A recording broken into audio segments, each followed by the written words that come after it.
Yes student, तो आपने देखा कहानी के पिछले भाग में कि बलराज आत्महत्या करने का प्रयास करता है, जिसे फिरोजा बचा लेती है और कुछ उसे समझाते हुए वापस झाड़ियों में कहीं छिप जाती है। पास में ही खड़ा व्यक्ति जो स्वयं राजा है वो सारी बातें देख रहा था, सुन रहा था। अंत में आकर वह बलराज को समझाने का प्रयास करता है कि बलराज, तुम्हें यहाँ से चले जाना चाहिए। आइए चलिए देखते हैं उसके आगे कहानी में क्या हुआ। तो ये आपका दासी कहानी का दूसरा भाग। अब लेखक कहते हैं, बस राजा साहब और कुछ न कहिए, मैं जाता हूँ। मैं समझ गया कि ठहरो, मुझे अधिक अवकाश नहीं है। कल यहाँ से कुछ विद्रोही गुलाम अहमद नियालतगीन के पास लाहौर जाने वाले हैं, उन्हीं के साथ तुम चले जाओ। यह लोग कहते हुए सुल्तान के विश्वासी राजा तिलक ने बलराज के हाथों में थैली रख दी। बलराज वहाँ से चुपचाप चल पड़ा। तिलक सुल्तान महमूद का अत्यंत विश्वास पात्र हिंदू कर्मचारी था। अपने बुद्धि बल से कट्टर यवनों के बीच अपनी प्रतिष्ठा दृढ़ रखने के कारण सुल्तान मसूद के शासनकाल में भी वह उपेक्षा का पात्र नहीं था। फिर भी वह अपने को हिंदू ही समझता था, चाहे अन्य लोग उसे जो भी समझते हों। बलराज की बातें वह सुन चुका था। आज उसकी मनोवृत्तियों में भयानक हलचल थी। सहसा उसने पुकारा, फिरोजा। झाड़ियों से निकलकर फिरोजा उसके सामने सिर झुकाकर खड़ी थी। तिलक ने उसके सिर पर हाथ फेरते हुए कोमल स्वर में पूछा, फिरोजा, तुम अहमद के पास हिंदुस्तान जाना चाहती हो?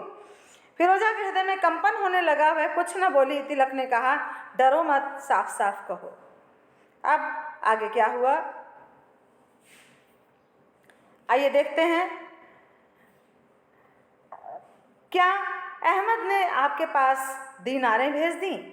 कहकर फिरोजा ने अपनी उत्कंठा भरी आंखें उठाईं। तिलक ने हंसकर कहा, सो तो उसने नहीं भेजी, तब भी तुम जाना चाहती हो तो मुझसे कहो, मैं क्या कह सकती हूँ, जैसे मेरी। कहते कहते उसकी आंखों में आंसू छलछला उठे। तिलक ने कहा, फिरोजा तुम जा सकती हो। कुछ सोने के टुकड़ों के लिए मैं तुम्हारा हृदय नहीं कुचलना चाहता। सच, आश्चर्य भरी कृतज्ञता उसकी वाणी में थी। सच फिरोजा, अहमद मेरा मित्र है और भी एक काम के लिए मैं तुमको भेज रहा हूँ। उसे जाकर समझाओ कि वह अपनी सेना लेकर पंजाब के बाहर इधर उधर हिंदुस्तान में लूट मार न किया करे। मैं कुछ ही दिनों में सुल्तान से कहकर खजाने और मालगुजारी का अधिकार भी उसी को दिला दूंगा। थोड़ा समझाकर धीरे धीरे काम करने से सब हो जाएगा, समझी ना।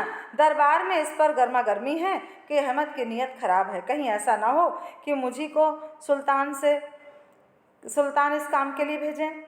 अब फिरोजा, मैं हिंदुस्तान नहीं जाना चाहता। मेरी एक छोटी बहन थी, वह वहाँ है। क्या दुख उसने पाया, मरी या जीती है, इन कई वर्षों से मैंने उसे जानने की चेष्टा भी नहीं की। और मैं हिंदू हूँ फिरोजा। आज तक अपनी आकांक्षा में भूला हुआ, अपने आराम में मस्त, अपनी उन्नति में विस्मृत गजनी में बैठा हुआ हिंदुस्तान को, अपनी जन्मभूमि को, उसके दुख दर्द को भूल गया हूँ। सुल्तान महमूद के लूटों की गिनती करना, उस रक्त रंजित धन की तालिका बनाना, हिंदुस्तान के ही शोषण के लिए सुल्तान को नई नई तरकीबें बताना, यही तो मेरा काम था, जिससे आज मेरी इतनी प्रतिष्ठा है। दूर रहकर मैं वहाँ कुछ कर सकता था, पर हिंदुस्तान कहीं मुझे जाना पड़ता तो इसकी गोद में फिर रहना पड़ता, तो मैं क्या करूँगा फिरोजा? मैं वहाँ जाकर पागल हो जाऊँगा। चिर निर्वासित विस्मृत अपराधी इरावती मेरी बहन, आह, मैं उसे क्या मुख दिखलाऊंगा? वह कितने कष्टों में जीती होगी और मर गई होगी तो फिरोजा? अहमद से कहना, मेरी मित्रता के नाते मुझे इस दुख से बचा ले। मैं जाऊंगी और इरावती को खोज निकालूंगी। राजा साहब, आपके हृदय में इतनी टीस है, आज तक मैं न जानती थी। मुझे यही मालूम था कि अनेक अन्य तुर्क सरदारों के समान आप भी रंगरलियों में अपना समय बिता रहे हैं, किंतु बर्फ से ढकी हुई चोटियों के नीचे भी ज्वालामुखी होता है, ये मैंने आज ही देखा है। तो जाओ फिरोजा, मुझे बचाने के लिए उस भयानक आग से जिससे मेरा हृदय जल उठता है, मेरी रक्षा करो। कहते हुए राजा तिलक उसी जगह बैठ गए। फिरोजा खड़ी थी। धीरे धीरे राजा के मुख पर एक स्निग्धता सी आ चली। अब अंधकार हो चला। गजनी के लहरों पर शीतल पवन झाड़ियों में भरने लगा था। सामने ही राजा साहब का महल था। उसका शुभ्र गुंबद उस अंधकार में भी अपनी उज्ज्वलता से सिर ऊंचा किए था। तिलक ने कहा, फिरोजा जाने से पहले अपना वह गाना सुनाती जाओ। फिरोजा गाने लगी। उसके गीत में ध्वनि थी, मैं जलती हुई दीप शिखा हूँ और तुम हृदय रंजन प्रभात हो। जब तक देखती नहीं जला करती हूँ और जब तुम्हें देख लेती हूँ तभी मेरे अस्तित्व का अंत हो जाता है मेरे प्रियतम। संध्या की अंधेरी झाड़ियों में गीत की गुंजार गूंजने लगी।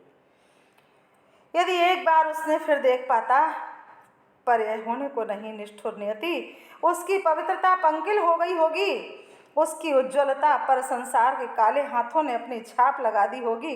तब उससे भेंट करके क्या करूँगा, क्या करूँगा, अपनी कल्पना के स्वर्ण मंदिर का खंडहर देखकर। कहते कहते बलराज ने अपने बलिष्ठ पंजों को पत्थरों से जकड़े हुए मंदिर के प्राचीर पर दे मारा। वह शब्द एक क्षण में विलीन हो गया। युवक ने आरक्त आंखों से उस विशाल मंदिर को देखा। वह पागल सा उठ खड़ा हुआ, परिक्रमा के ऊंचे ऊंचे खम्भों के धक्के खाता हुआ घूमने लगा। गर्भगृह के द्वारपालों पर उसकी दृष्टि पड़ी तो वे तेल से चुपड़े हुए काले काले दूत अपने भीषण त्रिशूल से जैसे युवक की ओर संकेत कर रहे थे। वह ठिठक गया। सामने देवागृह के समीप घृत का अखंड दीप जल रहा था। केसर, कस्तूरी और अगरू से मिश्रित फूलों की दिव्य सुगंध की झकोर रह रहकर भीतर से आ रही थी। विद्रोही हृदय प्रणत होना नहीं चाहता था, परंतु सिर सम्मान से झुक ही गया। हे देव, मैंने अपने जीवन में जानबूझकर कोई पाप नहीं किया। मैं किसके लिए क्षमा मांगूं? गजनी के सुल्तान की नौकरी वह मेरे वश की नहीं, किंतु मैं मांगता हूँ एक बार उस प्रेम प्रतिमा का दर्शन। कृपा करो, मुझे बचा लो। अब आगे क्या हुआ?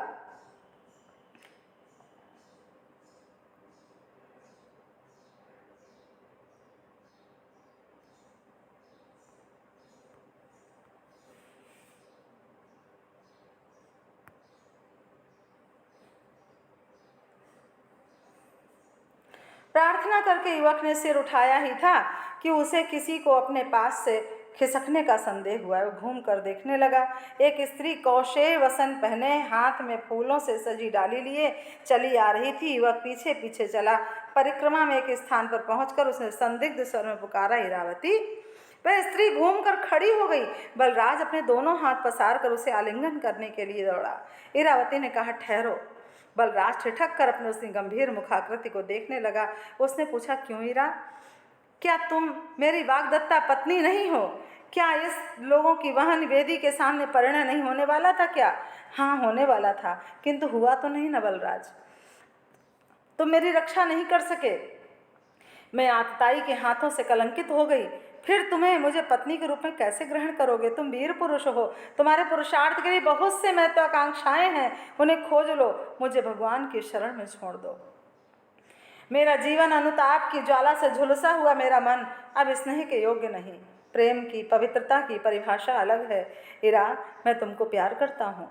तुम्हारी पवित्रता से मेरे मन का अधिक संबंध भी नहीं हो सकता। चलो हम कुछ और भी हों, मेरे प्रेम की वाहनी तुम्हारी पवित्रता को अधिक उज्जवल कर देगी। भाग चलूं? क्यों? सो तो नहीं हो सकता। मैं कृत दासी हूँ। मलेच्छों ने मुझे मुल्तान की लूट में पकड़ लिया। मैं उनकी कठोरता से जीवित रहकर बराबर उनका विरोध ही करती रही। नित्य कोड़े लगते, बांध कर मैं लटकाई जाती, फिर भी मैं हट से न डिगी। एक दिन कन्नौज के चतुष्पथ पर घोड़ों के साथ ही बेचने के लिए आतताइयों ने मुझे भी खड़ा कर दिया। मैं बिकी 500 दिरहम पर। काशी के ही एक महाजन ने मुझे दासी बना लिया। बलराज, तुमने न सुना होगा कि मैं किन नियमों के साथ बिकी हूँ। मैंने लिख कर स्वीकार किया है कि इस घर का कुत्सित से कुत्सित कर्म करूँगी और कभी विद्रोह न करूँगी, न कभी भागने की चेष्टा करूँगी, न किसी के कहने से अपने स्वामी का अहित सोचूंगी। यदि मैं आत्महत्या भी कर डालूँ तो मेरे स्वामी या उसके कुटुंब पर कोई दोष न लगा सकेगा। वे गंगा स्नान किए से पवित्र हैं। मेरे संबंध में सदा ही शुद्ध और निष्पाप हैं। मेरे शरीर पर उनका आजीवन अधिकार रहेगा। वे मेरे नियम विरुद्ध आचरण पर जब चाहें गजपथ पर मेरे बालों को पकड़कर मुझे घसीट सकते हैं, मुझे दंड दे सकते हैं। मैं तो मर चुकी हूँ। मेरा शरीर 500 दिरहम जी कर कब तक सहेगा, खटेगा? वे चाहें तो मुझे कौड़ी के मोल भी किसी दूसरे के हाथ बेच सकते हैं, समझे? सिर पर तृण रखकर मैंने स्वयं को अपने के बेचने की स्वीकृति दे दी। उस सत्य को मैं कैसे तोड़ दूं? अब बलराज ने लाल होकर कहा, इरावती है, असत्य है, सत्य नहीं है। पशुओं के समान मनुष्य भी बिक सकते हैं। मैं ये सोच नहीं सकता। ये पाखंड तुर्की घोड़ों के व्यापारियों ने फैलाया है। तुमने अनजान में जो प्रतिज्ञा कर ली है वह ऐसा सत्य नहीं पालन किया जाए तो तुम नहीं जानती हो तुमको खोजने के लिए मैंने कितने यवनों की सेवा की है। क्षमा करो बलराज, मैं तुम्हारा तर्क नहीं समझती। मेरे स्वामिनी का रथ दूर चला गया होगा तो मुझे बातें सुननी पड़ेंगी, क्योंकि आजकल मेरे स्वामी नगर से दूर स्वास्थ्य के लिए उपवन में रहते हैं। स्वामिनी देव दर्शन के लिए आई थी, तब मेरा इतना परिश्रम व्यर्थ हुआ। फिरोजा ने व्यर्थ में ही आशा दी थी कि मैं इतने दिनों भटकता रहा। इरावती, मुझ पर दया करो। फिरोजा कौन है? फिर सहसा रुककर इरावती ने कहा, क्या करूं? यदि मैं वैसा करती तो मुझे इस जीवन की सबसे बड़ी प्रसन्नता मिलती, किंतु यह मेरे भाग्य में है ही नहीं। इसे भगवान तो जानते ही होंगे, मुझे अब जाने दो। बलराज इस उत्तर से खिन्न और चकराया हुआ काठ के किवाड़ की तरह इरावती के सामने से अलग होकर मंदिर के प्राचीर में लग गया। इरावती चली गई। बलराज कुछ समय तक स्तब्ध और शून्य सा वहीं खड़ा रहा। फिर सहसा जिस ओर इरावती गई थी उसी ओर चल पड़ा। अब आगे क्या हुआ?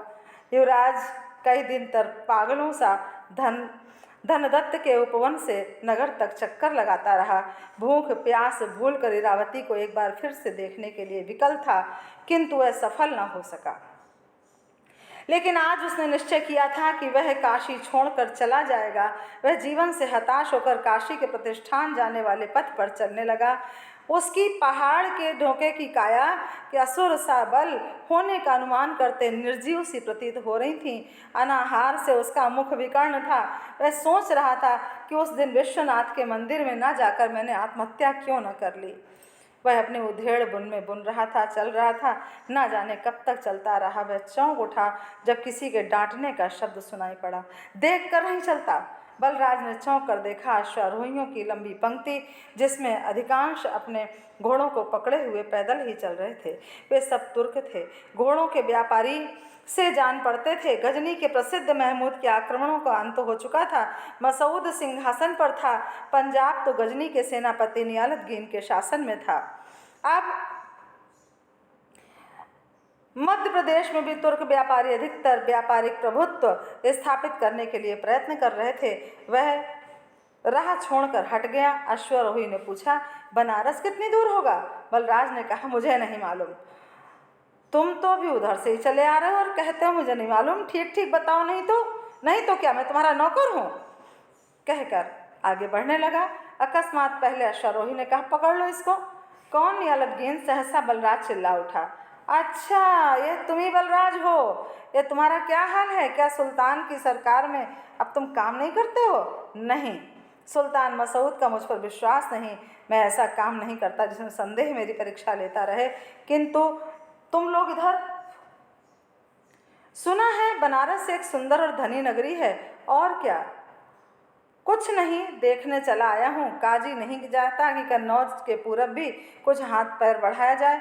तुम चलो मेरे साथ, मैं तुम्हारी तलवार की कीमत जानता हूँ। बहादुर लोग इस तरह नहीं रह सकते। तुम अभी तक हिंदू बने हो, पुरानी लकीर पीटने वाले, जगह जगह झुकने वाले, सबसे दबते हुए बनते हुए कलाकार चलने वाले हिंदू।